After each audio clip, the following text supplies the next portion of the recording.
Hey guys, Damien here. What we have for review today is the iNew V8. Just going to be a quick unboxing and a quick hands-on. This phone came from Gearbest, Gearbest.com with coupon code Gizbeat, Gizbeat V8. You can get 10% off the phone. Let's take a look at the back of the box here. Cortex A7, 1.5 gigahertz, 6 cores. This is the first MT6591 SoC I've reviewed. It's going to be interesting to see how it turns out Antutu-wise against the MT6592, particularly the GPU scores is what I'm interested in, the 2G and 3G GPU scores. The battery 2400 milliamp, and it says we have Android 4.4 KitKat. We're going to turn on the phone in a few minutes here and find out if that's true. One more thing of note, 720p screen. It's a 5.5 inch. Let's open the box here. We'll take a look at what's inside the box. You have IMEI stickers. In case you ever get your IMEI wiped, you have a couple extra there. So you have them for note. Let's take a look inside the box. Typical quick start guide. This is an extra screen guard from iNew. Pretty cool they included that. I've already checked the phone. It does already have a screen guard in it, so this is an extra. That's good because screen guards do tend to get mucked up after a few months. AC adapter, headphones, and there is also a USB cable that is right now plugged into my computer. Let's take a look at the phone itself. And the phone itself really presents a very nice style. It's got a bit of heft to it. It's not super light like a lot of Chinese phones are. Let's take a look at the back here. One thing I noticed is that it has this concave angling here at the top, and that actually tapers off by the middle, and it ends up semi-rounded here. But at the top, it's cool. It adds a bit of character to the phone.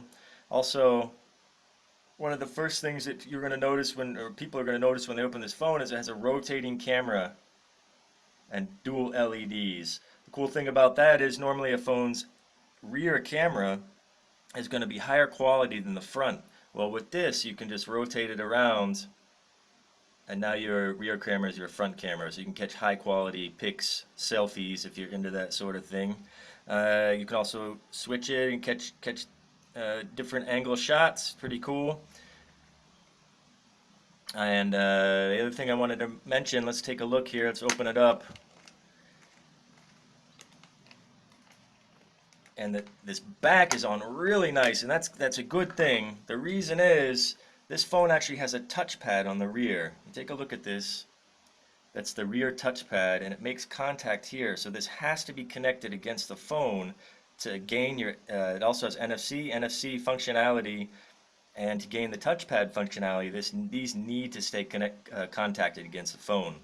So it's important that the back presents a nice fit. Okay, take a look at the battery. On the box it says 2400. It says 2400 on the battery as well. We'll take a look under the battery. Under the battery we have one of the more interesting things about this phone. It's 1900 megahertz. That's great for Americans. Most of the 3G is currently being refarmed to 1900 from T-Mobile and from AT&T. It has 850 and 1900, so any 3G in America, if you're on the AT&T or AT&T MVNO, this phone will work anywhere that in America that has 3G with AT&T MVNOs. See the IMEIs there? We got two separate IMEIs. The cool thing about that is some countries, if you have two SIMs on the same carrier and they have the same IMEI, you might end up with problems. With this, it has two different IMEIs, so it'll register as two different IMEIs on the networks. Quad band GSM, that's pretty standard. Also, we have a QC checker sticker here. QC quality check by number 34. We know who we're going to blame if this phone has any issues. That's you, number 34. Alright, let's put the battery back in. I'm now going to turn on the phone. I will mention that I have played with this phone for a few hours. So far the OS does seem very solid. I haven't had any forced closes. Google Play is working fine, or the Play Store rather. I was actually had an N1. I was playing with an N1 the other day in the store, And quality wise, you cannot tell the difference between these two phones. Okay, there are some somewhat cosmetic differences, but as far as holding the two phones in your hand, if you were to cover up the label and one person didn't know exactly what the Oppo N1 looked like, they would not be able to tell the difference quality wise, which is the $600 phone and which is the $200 phone. Let's get this cleaned up a little bit there. Okay, I'm going to turn this on now. I'm going to take a quick look. This, and guys, remember, this is just a hands-on. It's just a quick unboxing. We're just overviewing the phone, the physical aspects of the phone. Actually, while this is turning on, you guys are going to hear the iNew jingle in the background there. Let's compare the Doogie DG550 with the iNew V8. Let's just take a look at the sides and the bottom. You'll notice at the bottom the iNew V8 has the USB and the headphone jack on the bottom. A fairly similar thickness. And we'll take a look at the tops here. You see the Doogie DG550 has the USB and the headphones at the top. Take a look at the sides. They both have the power button on the same side. The difference here is that with the Doogie, the volume is on the other side. With the iNew V8, it has it both on the same side. Alright, so these both present really, I feel, in my opinion, these present really nice. Both these phones look great. You're not going to be embarrassed to pull either one of them out of your pocket, that's for sure. Let's take a look here. And what I'm going to do, I'm just going to show you guys the functionality of the rear touchpad here. And I believe, actually, I have it turned off right now. Let me see. There we go. Now it's on. And there are a couple things you can do with the touchpad. One thing is you can take a picture. That gives you a nice fat target. The target is right here, as opposed to the small little button on the screen. You can press and hold the back and let go. It'll take a picture. You do have to be in the photo app when you do that. So you can see right now, I can slide here.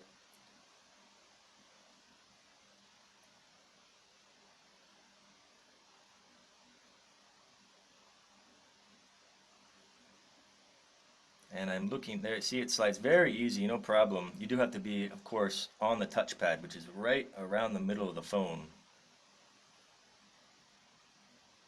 And you can also slide up and down. For instance, if you're viewing a web page, you can scroll up and down too, side to side and up and down. I also have it set to, you can set the double tap to open a specific app. And right now what I have it set to is open the phone dialer, and I'm going to do that now. I'm just going to double tap, and boom, it opens the phone dialer. You double tap again, and it goes back to where you were. It's very cool. I did notice one thing while playing with this. The phone app would sometimes inadvertently open. And so what you can do, you can actually turn this off really easy if it's interfering with your normal use of the phone. Just click touchpad, because say you're doing something, you're kind of holding your phone, moving around like this, the touchpad might sense those touches as a double tap and open the phone while you're actually doing something else on the phone. You can also turn off, let me just show you real quick. Go into system settings.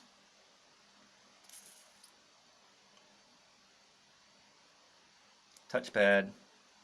And here's the different functionality you have. You can turn it on and off. You can slide up and down, left and right. You can turn that on or off. You can have it set so it'll work with the camera, on or off. You can have it set with the music, on or off. You can also set here, double tap to open a specific app, and you can set it to whatever you want. I set it to the dialer to the phone just to test it out. But you may want to set it to something different, an app you use often, a chat app or something like that. Okay guys, well, one more thing, let's see, before I sign off here. Remember, this is, like I said, we're going to have the review, the real review coming up in a couple days. I've only used this phone for a couple hours, so I don't want to give a full judgment on it yet. So far, it seems solid. I like how it feels, I like how it looks. It presents some nice, unique styling with the angles here on the back, the top camera.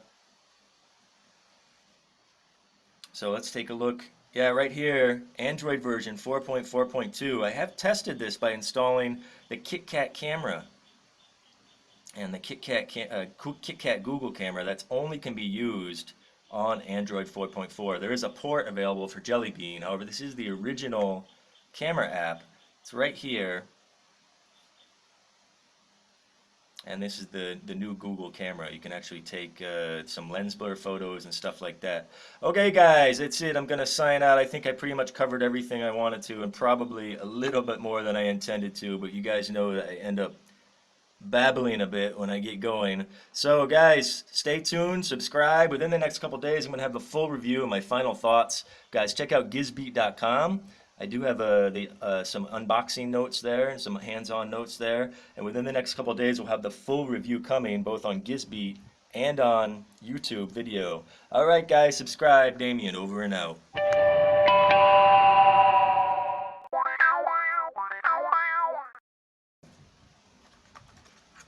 This is an extra screen guard from Doogie.